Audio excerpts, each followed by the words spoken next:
There we go. Let's actually start recording this one. Yes, I'm actually doing this on time. I'm not waiting a couple of months.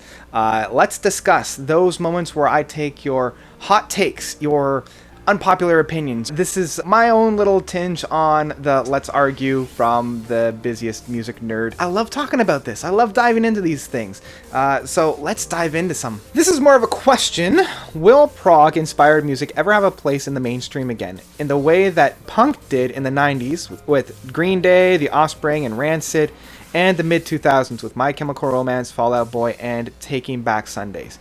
In the mainstream, the diehard in me wants to say yes. The prog fan, the be-all, end-all progginess, I want to say, of course, they're going to come back. Like, the mainstream now is very different than the mainstream of the 90s and even the early 2000s just because of the internet and the streaming services. We're working our way more and more into the silos. And this is also why metal music isn't really in the mainstream anymore. You're either getting your popular acts or the direct counterculture to that with the indie acts. So unless those acts really shift and the mainstream of the super poppy bubblegum pop, the Ariana Grande, the Taylor Swifts, the Ed Sheeran's, even like the now hip hop and R&B of like the Drakes. If that mainstream culture shifts, then we could even see progressive rock having more of a counterculture because the main counterculture are going against the main culture. I see that there is going to be like an influx of progressive rock music, and you can already see that. Like, progressive rock music is probably the most celebrated now when you contrast it to past decades. I mean, I live in the silo, so it's a major echo chamber in that extent. I really want to say that it will, but probably not. I think we're going to continue on with these silos. It's going to get more and more niche. Even progressive rock now is getting more split off and splintered and faceted. You're getting like either progressive metal, you're getting symphonic progressive, you're getting indie progressive. Even like the progressive metal has offshoots of like the gent, of the hardcore, of the deathcore, of like, again, it's getting more and more splintered, and this overall umbrella term of will progressive rock enter into it. I'm optimistic, but I'm also very realistic in that it probably won't unless some band really breaks through and, produces a 20-minute epic that just the mainstream loves. Like, could you imagine if like Taylor Swift puts out an album where every song is about 3 or 4 minutes and then the last song is 20 minutes? Like, unless somebody does that, I don't think we're going to have the big climate that we had in the 70s. Oh, that Taylor Swift album on the left makes me want to puke. Well then, I wonder what you'll say about my shirt. Okay, so looks like Nat has a lot to say, and the one that I want to really dive into was the less of a hot take and more of a PSA. Yes, women like prog. Kate Bush is our patron saint. Annie Haslam, our guardian angel. Yes, yes, yes, yes. I cannot agree with this more. I already did a full-length video about how progressive rock needs more women, so I've left that probably up there that you can click on to really dive into, and it's something that I still hold very, very dear within one of my opinions. But the one thing that I am very opinionated on is like this desperate need for more of a feminine and women's touch within prog rock and progressive rock.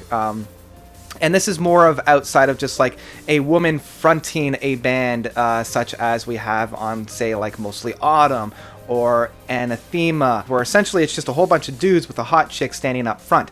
Now, that's not to discredit the talent that those women have up front. Like, those women, amazing, amazing, amazing, amazing. But if you look behind her, there's a whole bunch of dudes. So we need to change that around. Let's get more bass players. Let's get more drummers. Let's get more keyboardists. Let's get more rhythm guitars and lead guitars. Like, Heart was doing amazing things with their lead guitarist. Slide, or I guess The Slide now, has an amazing keyboardist. And we just need more women in the musical climate to encourage more women to participate. So anyway, that's a little bit of my own PSA from Nat's get-go, and I think I took it a little bit off the map in that case, which I do. But yes, women like prog, and maybe it's time to start, including them a little bit more. So, turning to the actual video that I posted last time, I got some really great comments, so let's keep that going with commenting down below. Oh, out of neo-prog, classic prog, and modern prog, neo-prog is by far the least interesting. I think neo-prog was fairly bland compared to their other areas. Ooh, that's a spicy take. Maybe it's just my own personal take, but I love the melodramaticness of it. I love how melancholy they are. I love how theatrical they are. And maybe this is my background of being a theater geek and a musical theater geek. Like, I love that melodramaticness of it all. Can't really say they're the least interesting because some of the things that they have done in the last century have just been pretty exciting, even though I will say that out of all of those areas that you had listed, they're probably the least likely to try something new. They are the ones that kind of, they know their formula and they're going to stick to it. So those that love neo-prog just like that formula and don't want to move outside of it. So in that respects, I can see where you're getting at, but still, love neo-prog. Progressive rock is becoming an outdated term because it is no longer used to describe music that progresses rock as a genre and is now used as a term to describe music with technical proficiencies. I already made a video about that. Somebody made a comment of that, so I'm going to leave that at the end title as well as right up there, because this is where I differentiate the difference between progressive rock and prog, because I think what you're thinking of is prog. That's music that uses the techniques of the progressive rock from the 70s, because the progressive rock of the 70s encapsulated both ideas of progressing the music forward and using the techniques that they had developed, because essentially those techniques that they were developing was moving the music forward. The only problem is once they developed those techniques, they kept using it.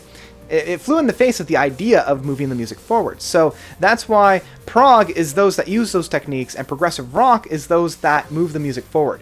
And the two bands that I use to describe this is Radiohead is progressive rock, Flower Kings is prog. Basic analogy and very short, succinct way of analyzing all that. Okay, this one got a lot of heat, so let's dive in and talk about this one. Led Zeppelin is the most overrated band of all time. They were talented, but not nearly as talented as people say they are, and they have some good songs, but nothing that could measure up to artists like Queen, the Beatles, David Bowie, or Pink Floyd. Buddy,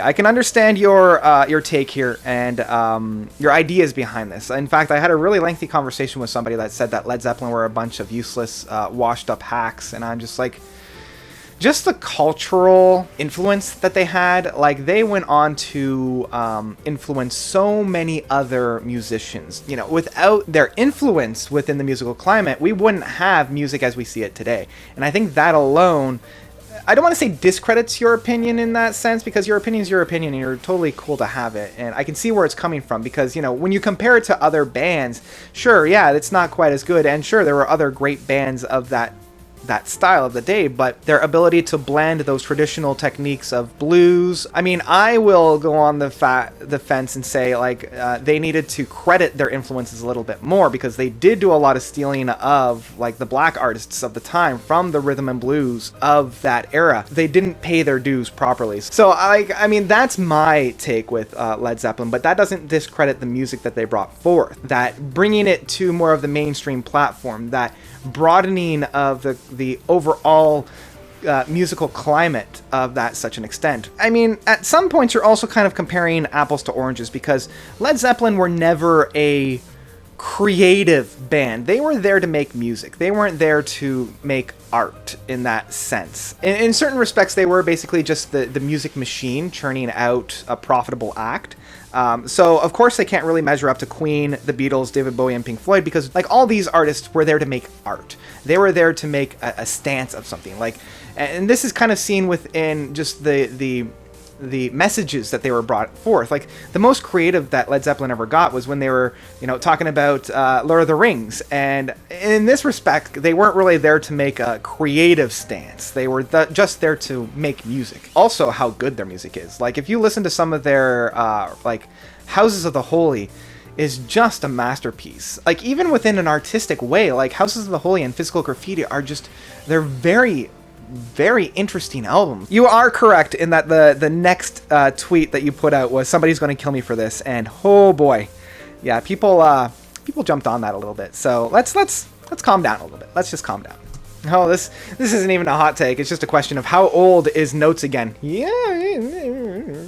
Okay. I gotta end with this one because this one made me laugh out loud when I read this.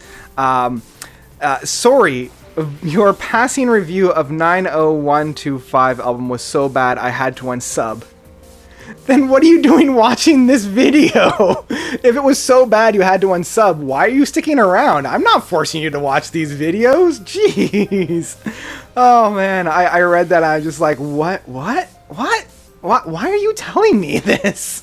Like, my 90125 album review was definitely a tongue-in-cheek one, even though, in my opinion, it's still one of their worst. I mean, if you watch my Yes, Worst to Best, it's not the worst, but I don't like the 80s version of Yes. You guys know this by now. It's just too repetitious. I understand that, sure, they moved their sound forward, but not into a territory that I want to know. But when I read that, I couldn't stop laughing. I'm like, okay, so it's so bad, but you still come to my videos. Like, I mean, thank you for adding to my statistics. Like, this is great. Yes, here's a great thing. If some of my videos you don't like, instead of, completely leaving, just watch them even harder. That's going to show me. That is 100% going to show me. Great job there. So yeah, I'm going to leave it there because I think that was just mwah. Loved it. What is that? Kit Kat 70. My boy. Yeah. That was beautiful. Just beautiful. Okay, so I'm going to leave it there. Thank you guys so much for watching. Let me know if some of your own hot takes, some of your unpopular opinions, some of your spicy takes. Leave those by commenting down below. Yes, I know I stole this from the melon, but I love doing this too much. So, yeah, I guess that's about it for now. Thank you guys so much for watching. You guys are definitely the best. And until next time, Notes out.